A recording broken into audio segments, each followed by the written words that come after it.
ನಮಸ್ಕಾರ ಫ್ರೆಂಡ್ಸ್, ಇವತ್ತು ಗ್ರಾಮ ಪಂಚಾಯಿತಿಯಲ್ಲಿ ನಾವು ಯಾವ ತರನಾಗಿ ಜಾಬ್ ಕಾರ್ಡ್ ನಂಬರ್ಸ್ ಅನ್ನು ನೋಡಬಹುದು ಅಂತೇಳಿ ತಿಳಿಸ್ಕೊಡ್ತಾ ಇದ್ದೀನಿ. ನೋಡಿ, ನರೇಗಾ ಟೈಪ್ ಮಾಡಿ ಮಹಾತ್ಮ ಗಾಂಧಿ ನ್ಯಾಷನಲ್ ರೂರಲ್ ಅಲ್ಲಿ ಕ್ಲಿಕ್ ಮಾಡಿದ್ರೆ ನೋಡಿ ಈ ಟೈಪ್ ಪೇಜ್ ಓಪನ್ ಆಗುತ್ತೆ. ಇಲ್ಲಿ ಸ್ಟೇಟಸ್ ಅಂತೇಳಿ ಇದೆ. ಸ್ಟೇಟಸ್ ಮೇಲೆ ಕ್ಲಿಕ್ ಮಾಡಿದ್ರೆ ಇಲ್ಲಿ ಇದು ಬರುತ್ತೆ ನೋಡಿ ಸ್ನೇಹಿತರೆ, ಕರ್ನಾಟಕ ಅಂತೇಳಿ ಕ್ಲಿಕ್ ಮಾಡಿ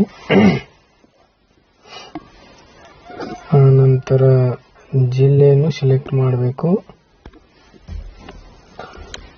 ಜಿಲ್ಲೆ ಸೆಲೆಕ್ಟ್ ಮಾಡಿದ ನಂತರ ಈ ತರ ಓಪನ್ ಆಗುತ್ತೆ. ತದನಂತರ ತಾಲೂಕನ್ನು ಸೆಲೆಕ್ಟ್ ಮಾಡಬೇಕು.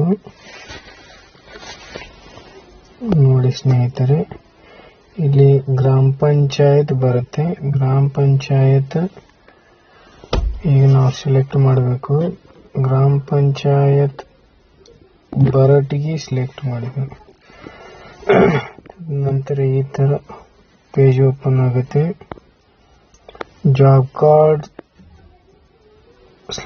/ಎಂಪ್ಲಾಯ್ಮೆಂಟ್ ರಿಜಿಸ್ಟರ್ ಅಂತ ಹೇಳಿದೆಯಲ್ಲ 5ನೇ ನಂಬರ್ ಕಾಲಮ್ದಲ್ಲಿ, ಅದರ ಮೇಲೆ ಕ್ಲಿಕ್ ಮಾಡಿದಾಗ ಇಲ್ಲಿ ನಮಗೆ ಪೂರ್ತಿಯಾಗಿ ಜಾಬ್ ಕಾರ್ಡ್ ನಂಬರ್ಸ್ ಅನ್ನು ಸಿಗುತ್ತೆ. ನೋಡಿ ಫ್ರೆಂಡ್ಸ್, ಇಲ್ಲಿ ಜಾಬ್ ಕಾರ್ಡ್ಸ್ ನಂಬರು, ಇಲ್ಲಿ ನೇಮ್ಸ್ ಅಂತಿದೆ. ಈ ತರ ಎಲ್ಲ ಬರುತ್ತೆ.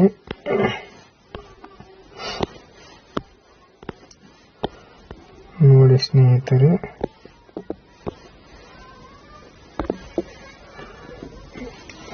ಈ ಜಾಬ್ ಕಾರ್ಡ್ ನಂಬರ್ ಅನ್ನು ಯಾವ ಕೆಲಸಕ್ಕೆ ಹಾಕಿದ್ದಾರೆ ಅನ್ನೋದನ್ನು ಚೆಕ್ ಮಾಡಲು ಜಾಬ್ ಕಾರ್ಡ್ ನಂಬರ್ ಮೇಲೆ ಕ್ಲಿಕ್ ಮಾಡಿದಾಗ ಇಲ್ಲಿ ಬರುತ್ತೆ ನೋಡಿ, ಇದು ಜಾಬ್ ಕಾರ್ಡ್ ನಂಬರು 24745 ಅಂತೇಳಿ. ಸೀಮಾ ಸಂತೋಷ್ ರಾಠೋಡ್ ಇವರದು. ಇಲ್ಲಿ ಕೆಲಸಕ್ಕೆ ಯಾವ ಕೆಲಸಕ್ಕೆ ಹಾಕಿದ್ದಾರೆ ನೋಡಿ, ಬರಟಗಿ LT1 ಗ್ರಾಮದ ಚಾಂದಿಬಾಯಿ ಪಾಂಡು ನಾಯ್ಕ ಅವರ ಹೊಲದಲ್ಲಿ ದನದ ಶೆಡ್ ನಿರ್ಮಾಣ ಅಂತೇಳಿ. ಇದರ ಮೇಲೆ ಕ್ಲಿಕ್ ಮಾಡಿದಾಗ ಎಷ್ಟು ಪೇಮೆಂಟ್ ಆಗಿದೆ ಅನ್ನೋದು ಇಲ್ಲಿ ಗೊತ್ತಾಗುತ್ತೆ. Thank you friends. All information ವಿಡಿಯೋದಲ್ಲಿ ನಿಮಗೆ ಇಷ್ಟು ಇನ್ಫಾರ್ಮೇಶನ್ ಅನ್ನು ಕೊಟ್ಟಿದ್ದೇನೆ. ದಯವಿಟ್ಟು ನನ್ನ ಚಾನೆಲ್ ಅನ್ನು ಸಬ್ಸ್ಕ್ರೈಬ್ ಮಾಡಿ. ನಮಸ್ಕಾರ.